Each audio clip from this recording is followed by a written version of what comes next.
Welcome to this explainer, everyone. Today, we are diving into the ultimate master blueprint of life itself. We're going to be looking at the molecular basis of inheritance, and we'll break down exactly how traits, instructions, and literally all life-building data get passed from one generation to the very next. Now, for the longest time, biology actually had a massive cold case on its hands. I mean, we knew that traits were inherited, right? We knew that children look like their parents, and that an oak tree seed is predictably going to grow into an oak tree. But nobody actually knew how. The central question that baffled scientists for decades was simply this: what is the actual physical molecule that acts as the vault for all these secrets of life? How is this information stored? And maybe more importantly, how is it reliably copied? So here is our roadmap for today. First, the genetic material mystery. Second, winning the genetic race. Third, the double helix blueprint. Fourth, packaging the code. And finally, number 5, the central dogma. All right, let's jump right into part 1, the genetic material mystery. Think of the early days of molecular biology as this really high-stakes molecular manhunt. Scientists knew the culprit was hiding somewhere inside the cell, but they just couldn't pin it down. Let's trace the timeline here for a second. Way back in the 1860s, Gregor Mendel figured out the broad patterns of inheritance, but he didn't know what caused them, so he just called them mysterious factors. By 1926, the search had actually narrowed down to the chromosomes inside the nucleus, but scientists still had no idea which specific molecule held the data. Then, fast forward to 1928, Frederick Griffith was doing some experiments with bacteria and discovered something totally wild called the transforming principle. He found that some mysterious, unknown substance from heat-killed bacteria could miraculously transform living, totally harmless bacteria into deadly ones.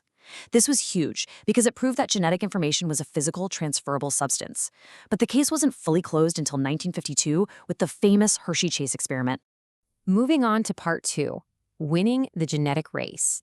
So by the mid-20th century, scientists had finally narrowed their suspect list down to 2 distinct types of molecules found in chromosomes: proteins and nucleic acids. And Alfred Hershey and Martha Chase brilliantly settled this debate once and for all in 1952. They used viruses called bacteriophage. Now, these are basically like tiny, microscopic syringes that inject their genetic material into bacteria.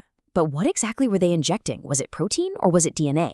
To figure this out, they used these really clever radioactive tags. They grew some viruses with radioactive proteins and others with radioactive DNA. When they let the viruses attack the bacteria, the radioactive proteins just stayed on the outside.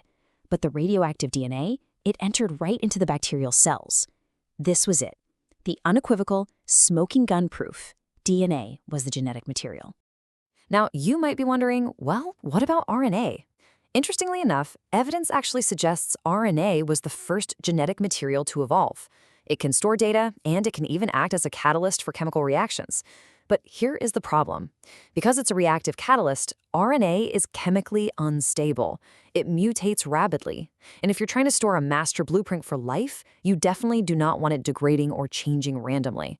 So DNA evolved from RNA with a few key chemical modifications, things like being double-stranded and using the base thymine instead of uracil. These tweaks made it incredibly stable, both chemically and structurally. Because it resists change, DNA became the superior, preferred vault for long-term genetic storage. Which brings us to part 3, the double helix blueprint. Now that we have our winning molecule identified, let's take a quick architectural tour. In the iconic Watson and Crick model, which, by the way, relied heavily on crucial X-ray diffraction data from Rosalind Franklin and Maurice Wilkins, we see that DNA forms a double helix. If you look at the edges, that is a really tough sugar phosphate backbone. You can think of it kind of like the protective outer rails of a spiral staircase. It perfectly shields those delicate information-carrying bases that are tucked safely inside the middle. But the true genius of the DNA molecule is actually in the strict architectural rules of the staircase. First off, the 2 backbones run in completely opposite directions. We call this being anti-parallel. Second, the bases on the inside follow very specific pairing rules. Adenine always pairs with thymine using exactly 2 hydrogen bonds, and guanine, it always pairs with cytosine using 3 hydrogen bonds. The distance between these steps is also remarkably consistent, sitting at roughly 0.34 nanometers. We call this strict pairing rule complementarity. Basically, it means if you know the exact sequence of one strand, you automatically, perfectly know the sequence of the other strand.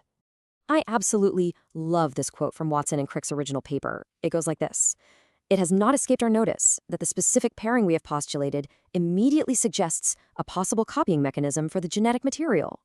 It's just wonderfully cheeky, but so profound at the same time. Because of that strict A to T and G to C base pairing, the physical structure of DNA automatically solves the massive mystery of how it replicates itself. If you literally unzip the double helix right down the middle, each single strand serves as a perfect template to rebuild its missing partner. The molecule actually contains the instructions for its own duplication. Okay, part 4, packaging the code. This brings us to a, frankly, incredible biological engineering problem. The DNA inside a single microscopic human cell is roughly 2 meters long if you stretched it all the way out. 2 meters! So how on earth do you fit 2 meters of string into a microscopic nucleus? Well, the answer lies in a tiny structural unit called the nucleosome. Nature uses an ingenious trick of physics right here. DNA molecules are inherently negatively charged, so the cell uses a set of specialized proteins called histones. These histones are really rich in basic amino acids like lysine and arginine, which gives them a strong positive charge. And as we know, opposites attract. So the negatively charged DNA tightly wraps itself around a core of these positively charged histone proteins, almost exactly like winding a spool of thread. A typical nucleosome packs up about 200 base pairs of the DNA helix. When we look at this under an electron microscope, we see this repeating structure in the nucleus called chromatin. Scientists literally describe it as looking like beads on a string. Those dark little beads you're seeing are the nucleosomes, neatly spooling up that massive 2-meter length of DNA so it doesn't become just one big tangled mess. But the cell actually takes this packaging even further. Inside a typical nucleus, the chromatin isn't uniform at all. Some regions are quite loosely packed. These are called euchromatin, and because they're loose, the cell machinery can easily get in there and read the genetic instructions. That means euchromatin is transcriptionally active. On the flip side, other regions are densely packed away for safe storage. This dense area is called heterochromatin, and it is transcriptionally inactive. It's literally the difference between having an open instruction manual sitting right on your workbench versus an archived manual that's locked away in a filing cabinet somewhere. And finally, part 5, the central dogma. So we know what the blueprint is made of, and we know exactly how it's securely stored. But a blueprint doesn't build a house entirely on its own, does it? How does this stored, static information actually manifest into a living, breathing organism? Well, Francis Crick coined this incredible concept, the central dogma of molecular biology. It dictates that genetic information flows in a strict one-way street. Step 1, DNA can copy itself through replication. Step 2, when the cell needs to build something, it copies a specific section of that DNA blueprint into a temporary messenger molecule called RNA. We call this transcription. And finally, step 3, that RNA messenger goes out into the cell and is read to assemble amino acids into proteins. And this is translation. The absolute coolest, most crucial point here is that this elegant system translates the language of nucleic acids, which is just 4 chemical bases, into the language of proteins, which are made of amino acids. And those proteins then go on to become your hair, your muscles, your enzymes, your antibodies.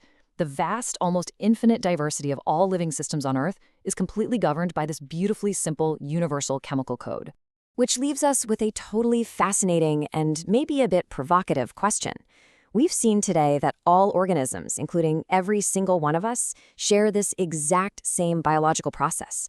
We are all reading the exact same 4 chemical letters. And yet, DNA fingerprinting can identify you out of 8 billion people on the planet. How can such a universal system create such totally unique individual identities?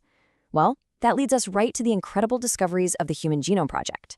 But hey, that is an explainer for another day. Thanks so much for learning with me today, and stay curious.